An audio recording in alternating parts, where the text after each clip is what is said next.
Good evening, brothers and sisters and family. It's good to be here with everybody today. Um, we have a wonderful program we want to show you. We're not going to take up a lot of your time today, but we want to show you what we can do as a people if we put our minds to it. We are looking for ways of becoming independent.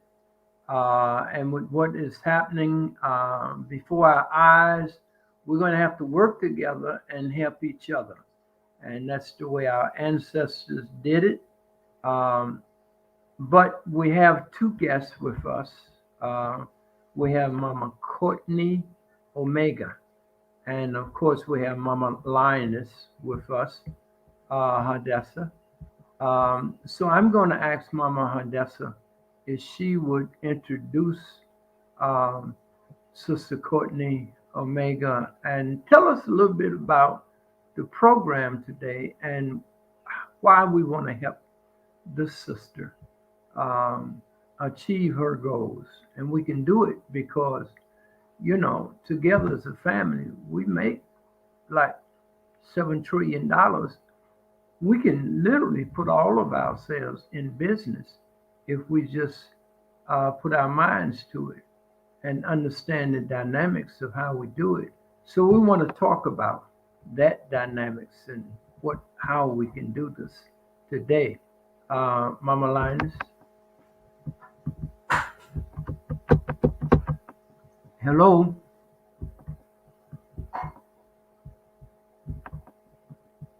That's strange.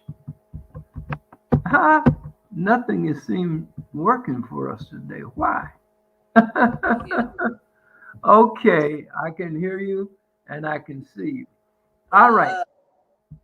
Okay, well, welcome back, everyone. This is part two. Okay, so for those who are just tuning in, I am honored to present to you um,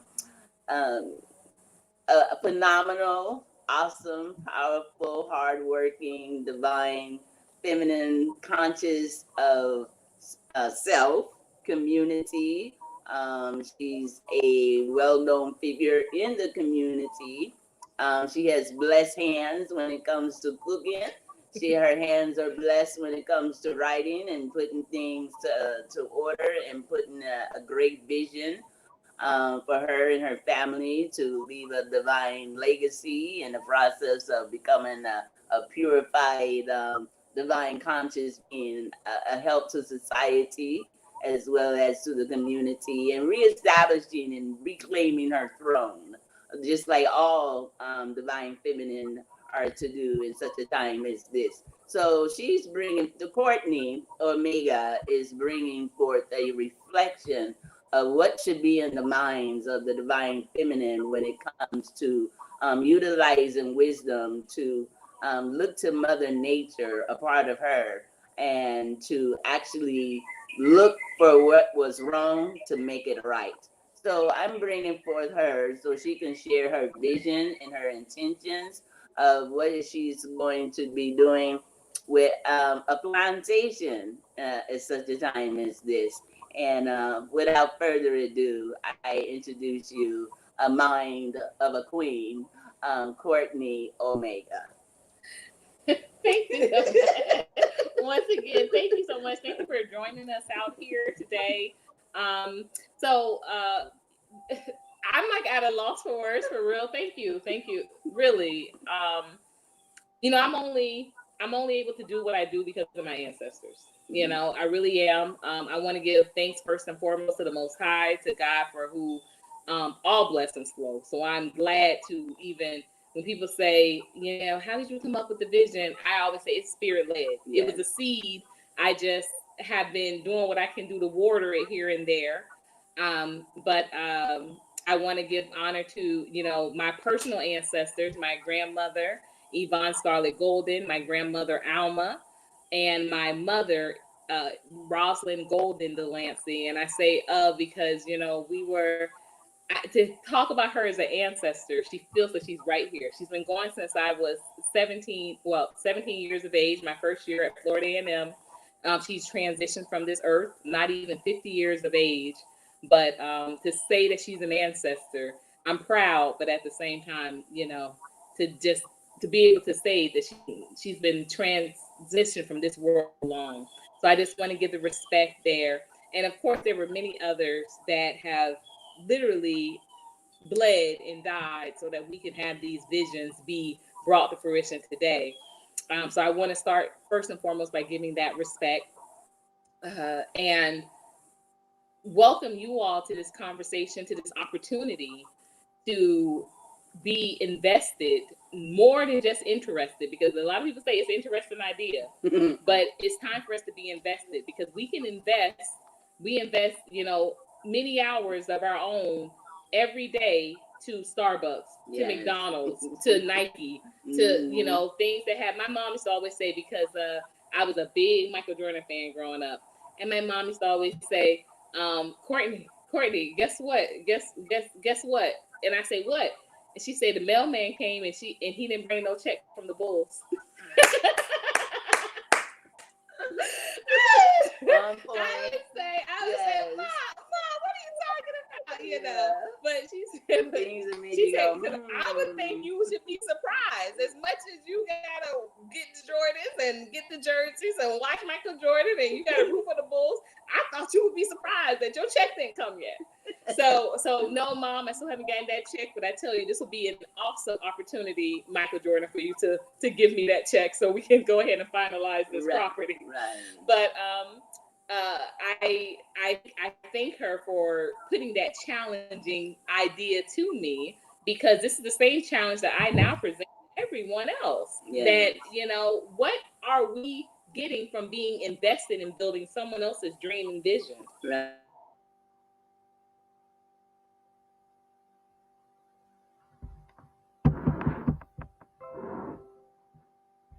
Yes.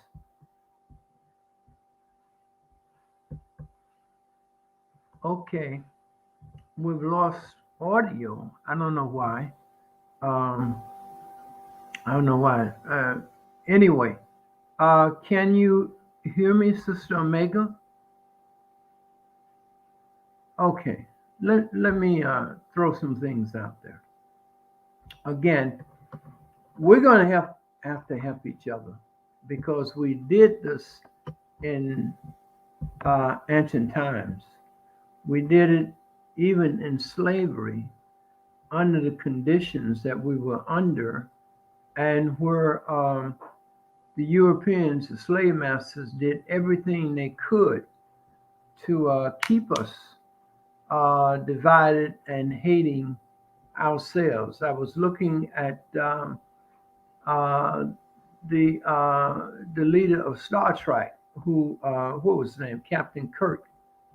At 90 years old, he was able to fly into space. And when he got back, they were questioning him. And he said that when they got to outer space and he looked back, only thing he saw was the beautiful blue. That just beautiful blue.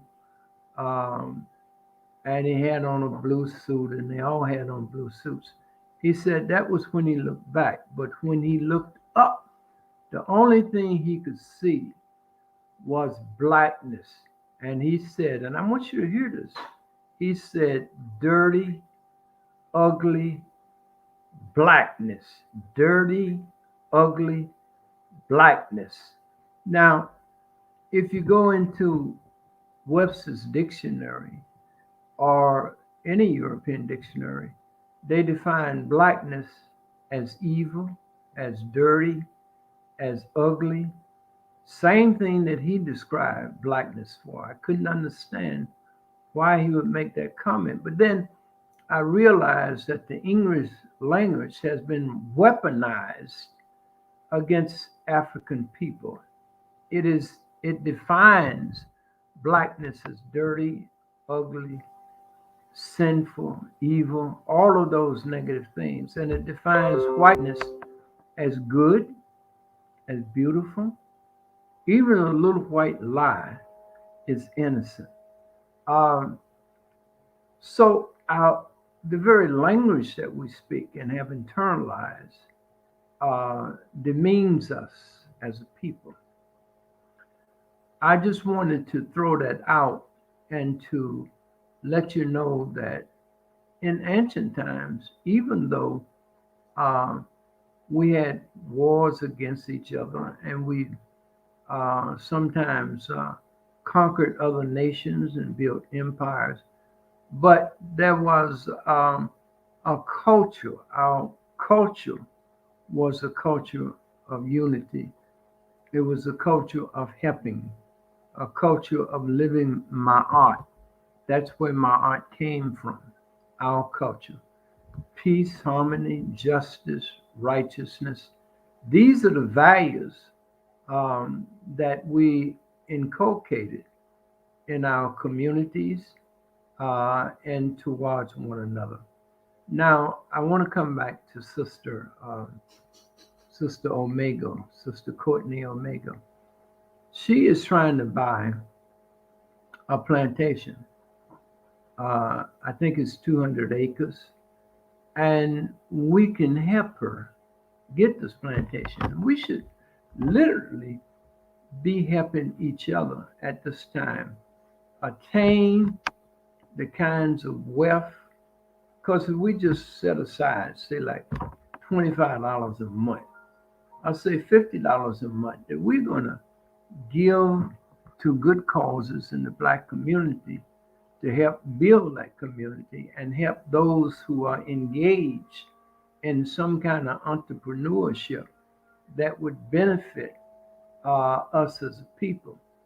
We collectively accumulate or spend over $7 trillion a year.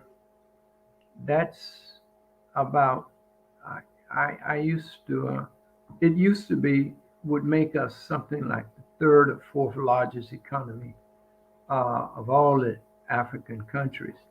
It may even be higher. It might make us the third or fourth economy of all of the African countries outside of maybe Nigeria. And I think we surpass even Nigeria. So we have the power. We could fund the OAU. They talk about the budget of the OAU is primarily funded by outsiders, America, England, so forth. But if we begin to plan, if we had a vision of what we are going to bring about, which is our own empowerment and our own liberation, we literally have the money to do it. Say if we decided that we were going to donate $25 towards the budget of the OAU rather than have others, and they can donate too. But if we did that, we would be putting millions of dollars towards the Organization of African States. And we would have a say so. I would, in fact, say we would have a determining say so. So things like dual citizenship, businesses, there are over 100 cities on the board to be built in Africa. 100 cities, each of these cities supporting over 1 million people. Somebody is going to build them. Right now, you got China, you got Russia, you got others in there working to build these cities. But we could build these cities and have a tremendous impact in what happens to Africa, because it is money that determines that. And Africa has all the resources and therefore tremendous amounts of money, enough money to liberate and make sure that all Africans everywhere are rich. I mean, depending on how you see rich, but are well off. There's mountains of gold in Africa. They just found one, um, 6 months ago. There's all kind of minerals. You can't have these computers and these phones and all these things without the materials coming out of Africa. The batteries which cars will be made from in the future. The largest deposit of those minerals are in Africa for those batteries I'm talking about. And you're talking about trillions of dollars, but because we are not economically established, and it's not that we haven't done our due diligence to help African countries be free. We have, but we could do a lot more, and together we could strengthen each other to the point that we could liberate and literally have an impact around the world that could bring peace, help save the planet. I mean, it's just the only thing stops us is our inability to plan for years into the future. Like I was talking with Reverend Dorcher the other night. Downtown Brooklyn, there may be 40 high rises being built in downtown Brooklyn. Ratner, years ago, maybe 15 years ago, before any of these buildings were being built, and when there was so much blight going on in the areas of downtown. But Black people made up 90% of the monies that was spent in downtown Brooklyn. And downtown Brooklyn was the fourth largest economy in the country. And so Ragnar wanted to negotiate with the Black community, with Black preachers is who he reached out to, because he was a leading real estate agent at the time, and they had on the drawing board all of what you see now. That's 15 years ago. But we didn't have the vision, and I understand why so many Black people went against negotiating with Ratner, because eminent domain was going to take many of them's houses, and so they thought they could hold out because they had so much invested in their community, in their homes, and so forth. So they did not come to the table because they just didn't see that Brooklyn was going to be built anyway, that these houses were going to come up, these 40, there's skyscrapers coming up all over downtown Brooklyn. It doesn't look anything like it looked 15 years ago. But because we were 90% of the buying population of the economic structure of downtown Brooklyn, in other words, we spent and made all these stores, Macy's and all of them. We made them rich. If we had kept our money in our pocket, like other groups came to the table with Ratner, and jobs was up, they negotiated to have a percentage of all the construction jobs, housing. They wanted so many of the houses to be built for low income and so forth. All of the areas were up on the table for negotiation. The Black community could have negotiated 50% of the jobs, construction jobs, going to the Black community. They could have negotiated whatever they wanted.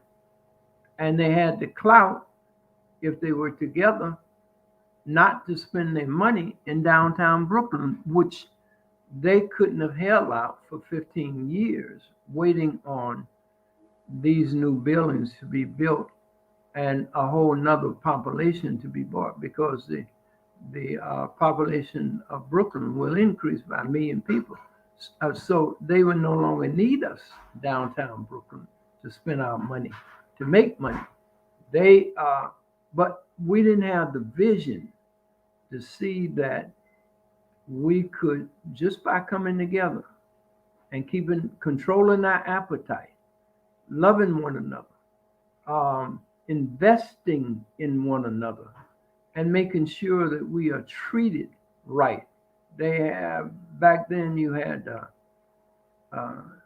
stop and frisk, where millions of our people are in jails this day. If they're not in jails, they got a record and they can't compete for jobs in the police department, the fire department, almost anywhere, because you have a record.